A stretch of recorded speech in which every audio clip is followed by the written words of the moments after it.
Bonjour et bienvenue sur DigiSchool. Donc, je suis Clément, votre enseignant japonais. Nous avons vu dans la première leçon l'introduction aux syllabaires, aux deux syllabaires, hiragana et katakana. Et aujourd'hui, on va voir donc la première leçon qui est assez complexe, donc on l'a divisée en deux parties. Donc la première leçon, cette partie-là va concerner les bases de la grammaire japonaise. Donc c'est-à-dire, dès la fin de cette leçon, vous serez capable de créer des formes, des phrases en japonais, des structures de base et de comprendre un minimum et de pouvoir communiquer. Donc voilà, donc pour moi, l'explication de la grammaire japonaise, c'est au début assez complexe, donc je préfère utiliser des phrases d'exemple.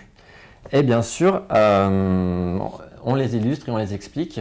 Cependant, pour les personnes qui préféreraient d'abord connaître le vocabulaire avant ces phrases d'exemple, je vous invite à consulter la partie 4 du document papier afin d'apprendre le vocabulaire d'abord au lieu de commencer par les structures. Ça dépend des personnes en fait.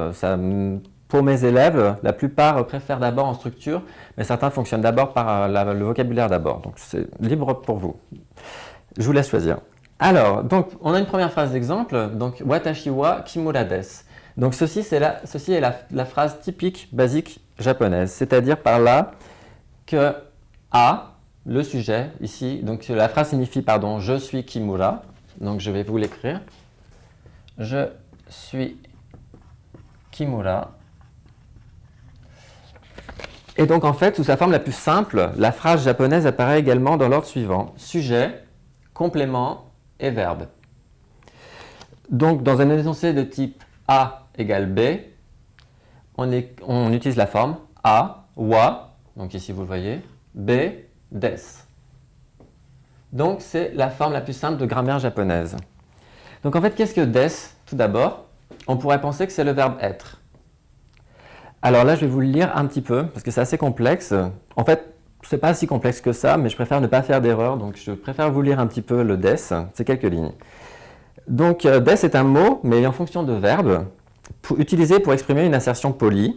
Il est placé en fin de phrase, derrière un nom ou un adjectif pour exprimer un jugement ou une affirmation.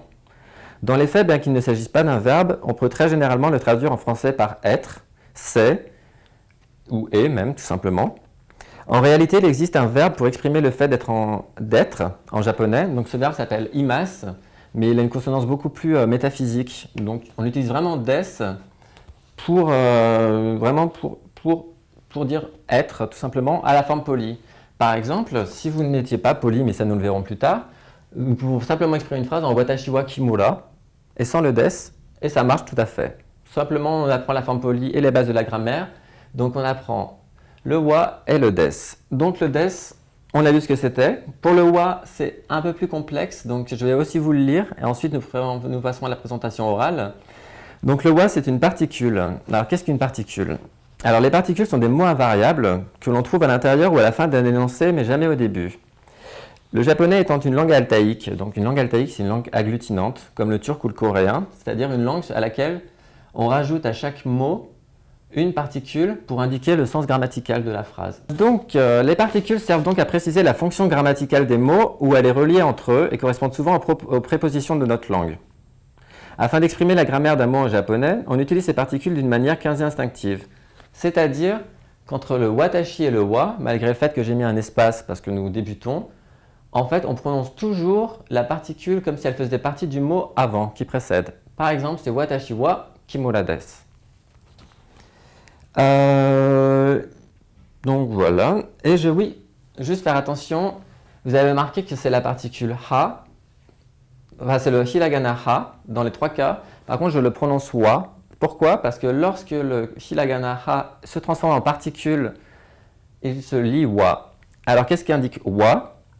Wa indique le sujet, tout simplement. C'est-à-dire qu'après, par exemple watashi ou monsieur Tanaka, donc watashi je ou monsieur Tanaka, vous mettez wa pour exprimer que watashi est le sujet ou le thème de la phrase. Wa, c'est une particule qui fait beaucoup parler les grammairiens parce qu'elle ressemble beaucoup à une autre particule, mais je vous conseille pour l'instant simplement de retenir que dès que vous souhaitez présenter un sujet, que ce soit vous ou quelqu'un d'autre, vous mettez la particule wa tout de suite après. Ensuite, pour les formes de des, donc des n'est pas un verbe, certes, et pourtant il se conjugue. C'est-à-dire que par exemple, là, on a une phrase donc, affirmative, je suis Kimura, Mais dans la phrase suivante, Tanaka-san, donc Monsieur Tanaka, wa, particule qui indique que c'est un sujet, gakusei, étudiant, ja arimasen. Alors qu'est-ce que ja arimasen? Ja arimasen, en fait, c'est la version de des à la forme négative. Lorsque l'on veut dire que l'on n'est pas, on utilise la forme ja arimasen. Ou alors la forme dewa arimasen que j'ai notée, la forme dewa arimasen qui est plus utilisée à l'écrit ou alors dans les discours officiels. Mais naturellement, même poliment, vous direz ja arimasen pour affirmer le négatif de des. Donc dans ce cas-là, Tanaka-san wa gakusei ja arimasen, Monsieur Tanaka n'est pas étudiant. Il faut aussi noter qu'on peut mettre des au passé, nous verrons plus tard, deshita, ou au négatif passé, dewa arimasen deshita ou ja arimasen deshita. Pour poursuivre un petit peu, je vous apprends simplement deux nouvelles particules. Alors tout d'abord, la nouvelle particule qui est assez simple dans ce cas-ci, c'est le ka. La particule ka peut être utilisée de plusieurs façons, mais dans ce cas-là, c'est très facile. Dès qu'elle est passée à la fin d'une phrase, elle transforme la phrase en question, tout simplement. Par exemple, nous avons ici Suzuki-san wa kaisha-in desu. Ça veut dire donc que Monsieur Suzuki est employé d'une entreprise. Et des, tout simplement, donc il l'est. Mais si on rajoute la particule k, on pose une question et donc on demande si M. Suzuki est-il employé d'une entreprise. Et enfin, l'autre particule, la particule mo. Donc là, c'est écrit en katakana, c'est le mot Benoît. Donc Benoît, hein, j'ai pris un nom français au hasard. Benoît-san mo sensei desu. Alors qu'est-ce que le mot? Le mot, c'est comme le wa, ça introduit le sujet, sauf que le mot signifie aussi. C'est-à-dire que lorsque vous voulez dire lui aussi ou le sujet aussi est, dans ce cas-là, professeur, alors vous dites Benoît-san mo sensei desu. Benoît est aussi professeur. Et si vous dites Benoît-san wa sensei desu, vous dites Benoît est professeur et vous n'indiquez pas qu'il est aussi professeur. Ça sous-entend que quelqu'un d'autre avant a indiqué qu'il était professeur. Ensuite, il reste quelques petites particules que je vais vous faire à l'oral. Donc en fait, c'est des particules de politesse, c'est-à-dire qu'elles sont un peu différentes. On les appelle particules, mais moi je ne les considère pas comme des particules, je les considère comme des suffixes nominaux, c'est-à-dire ce qu'on rajoute lorsque vous adressez à une personne au Japon. Vous savez que c'est très hiérarchisé, notamment par l'influence confucianiste chinoise. Et d'une certaine manière, vous êtes obligé à la fin de chaque prénom ou chaque nom de famille de rajouter un suffixe nominal pour exprimer la politesse. Pour ceux qui ont vu les films, notamment, vous les connaissez, le plus connu c'est san d'ailleurs, le premier que nous voyons. Donc la particule san, par exemple là vous avez Suzuki-san, Tanaka-san et Benoît-san, même si pour l'étranger on utilise san. Donc il s'agit d'un suffixe le plus répandu, le plus connu de la langue japonaise. Il s'emploie automatiquement vers un inconnu ou toute personne avec qui on emploie le langage poli. Donc le langage poli que nous sommes en train d'apprendre. Hein. Il faut noter que le san est une marque de politesse, comme monsieur. Par contre, il ne faut jamais l'utiliser pour soi. C'est-à-dire que vous ne dites jamais, par exemple, watashi wa, dans mon cas Clément, san desu. Surtout pas, c'est très mal poli, vous dites simplement Clément. Dans tous les cas, de toute façon, les particules de politesse, on ne les utilise pas pour soi. Ensuite, la particule kun, le suffixe kun, on le rajoute à un prénom lorsque le locuteur s'adresse à un garçon plus jeune que lui. Que ce soit un locuteur ou une locutrice, lorsqu'il y a un petit garçon ou un beaucoup plus jeune, c'est souvent vraiment adolescent. Hein. On ne va pas utiliser kun envers un quarantenaire, même si on en a 60. Et donc, ça traduit un signe affectueux. Et une locutrice qui a le même âge qu'une personne, qu'un garçon, peut l'appeler aussi kun, mais ça sous-entend une certaine relation amicale, voire un appel de pied. La particule chan. Alors, la particule chan, c'est d'une certaine manière l'équivalent féminin de kun. Donc, c'est-à-dire qu'on peut appeler les jeunes filles, toutes les très jeunes filles, on peut les appeler, les enfants filles, on peut les appeler par chan. Sinon, on peut appeler ses amis féminins par chan. Mais pareil, c'est soit on a une relation amicale avec la personne, soit on lui fait un appel du pied, voilà, d'une certaine manière.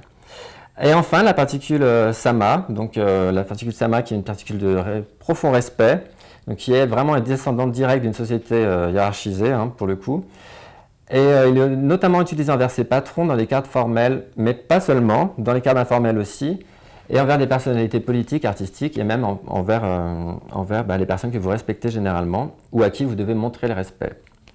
Et il y a enfin juste le mot sensei, qui n'est pas un suffixe, mais le mot sensei qui signifie professeur, et on peut le rajouter à la fin. Par exemple, si Benoît est professeur, on peut l'appeler Benoît sensei, et pas Benoît-san. Ensuite, juste pour terminer, je tenais juste juste à vous apprendre un dernier petit suffixe qui s'appelle le suffixe hito. En fait, c'est le caractère de la personne, ça se lit hito, mais dans ce cas présent, on va le lire jin parce qu'on va utiliser sa lecture chinoise, nous verrons dans la prochaine leçon. Et sachez que dès que vous rajoutez ce caractère, donc uniquement celui-ci, hein, ça c'est là-bas, donc le caractère hito, la personne, après le nom d'un pays, vous pouvez en fait créer sa nationalité. Par exemple, watashi wa Fransu des, ça veut dire je suis la France, ça ne veut rien dire. Mais si vous rajoutez hito, watashi wa Fransujin des, je suis français. Et voilà pour la première partie de la leçon 1. J'espère que ça vous a plu et j'espère que je vous retrouverai sur la prochaine. Merci beaucoup et bon courage.